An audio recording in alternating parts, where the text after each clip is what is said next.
The people who internalize the motto of "I do not believe unless I see" think that the realm of existence is made up of only material things that they perceive. By acting upon this, they deny the existence of angels and try to extinguish this truth, which is as bright as the sun, by such similar insane delusions. Since belief in angels is an indispensable rule of Islamic belief, it is, of course, very important and precious. By making this work, our aim is to silence disbelievers and refute their insane delusions by proving the truth of belief in angels, which was informed by the Quran and the Prophet Muhammad, peace be upon him, with rationale, aqli, and reported, naqli, evidences, and also to service for the strengthening the belief of believers in angels. Help and grace are from Allah. Now let us look at the evidences that prove the existence of angels.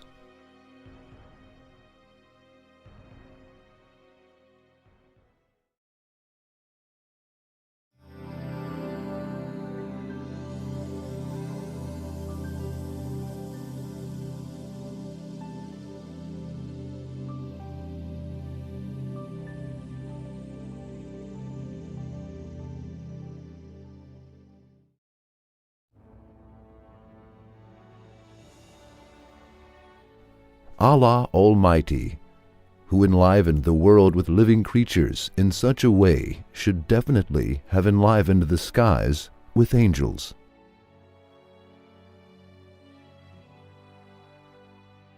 The fact that the world is a dwelling place for so many living beings and is full of living creatures, as there is no empty place in any corner of its land and seas, though it is small, proves that the stars of skies are not empty either. Those stars are enlivened with living beings just like the world, and filled up with creatures and inhabitants suitable to its living conditions. We can understand this proof better with the following example.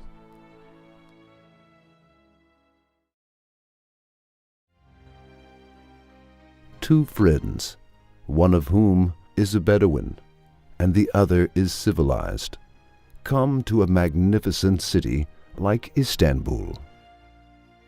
As they wander around that huge and magnificent city, they come across a dirty, poor, and small house, or a factory in a far corner of it. They see that the house is filled up with miserable and lazy men, and every corner of that place has been enlivened with creatures that have life and soul.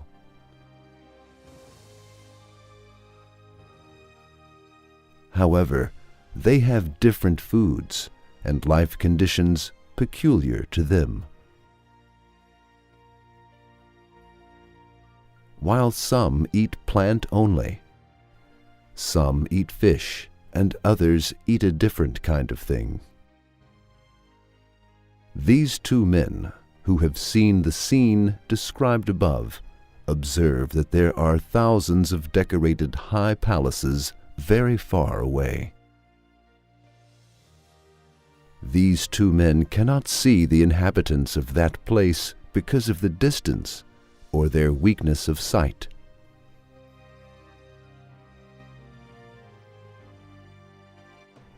Besides, the life conditions that are present in that house do not exist in those palaces. One of them, who is the Bedouin, says, "Those palaces and mansions are empty and have no living creatures, since there is no sign of life and living conditions there." By thinking so, he makes the most nonsense speech ever. The second man says, "O miserable person, as you see, that small house is filled up with living creatures. Life spurts from its every corner. There is someone who refreshes them in every moment. He takes a caravan from there and sends a new one every day. He directs them wisely. Look, there is no empty place in any part of this house. Every corner has been enlivened with living creatures. Is it at all possible that the neat city seen from away, sapient decorations and artful palaces, have no peculiar sublime inhabitants, and those palaces be left empty? Definitely, those palaces are completely full and have life conditions appropriate for those who live within them. Yes, they may eat different food. Our inability to see them because of the distance or the weakness of our eyes and their invisibility to us can never be a proof that they do not exist. Not seeing something is not a proof that it does not exist. There are so many creatures, things, and events that their existence is above suspicion. Now, let us analyze the example given above.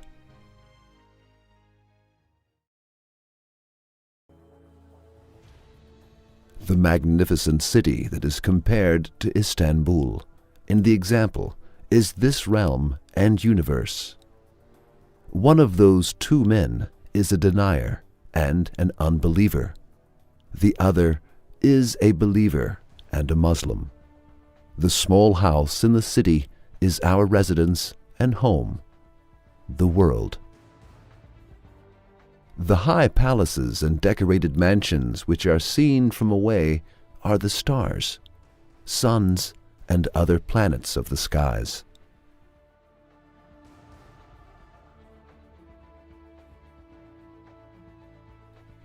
There are living beings in every part of that small house of the city in the example. Similarly, in every corner of our world, there are living creatures. As you can see, from the depth of 100 meters into the oceans to the inside of soil, from the air to the leaves of the trees, there are creatures peculiar to those places. Nowhere is left empty and lifeless. Like this example, our world is like a small house compared to stars and galaxies. Despite this, it was filled with living beings and became a home for living beings. Life was spurted from simple things like eggs, seeds, and water drops. Everything became a source of life. This state clearly proves that this endless space and the magnificent skies are full of suns, stars, constellations, and conscious creatures. The Quran names them as Melaike, angels. After seeing the earth being a home for endless living beings, despite its small size, it is impossible to think that those enormous stars are empty. The fact that this world is filled with endless living beings proves that Allah, who is the Sultan of this city of the world, gives importance to life, and He realizes most of the wisdoms behind the creation of this realm through living beings. In that case, how can He leave the enormous stars of the skies empty?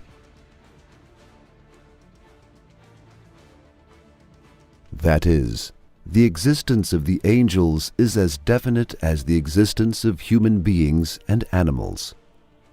The fact that this world is filled with endless living beings, despite its small size compared to the sky, and that it is sometimes emptied and enlivened with new beings proves that the skies that have magnificent constellations are full of living beings.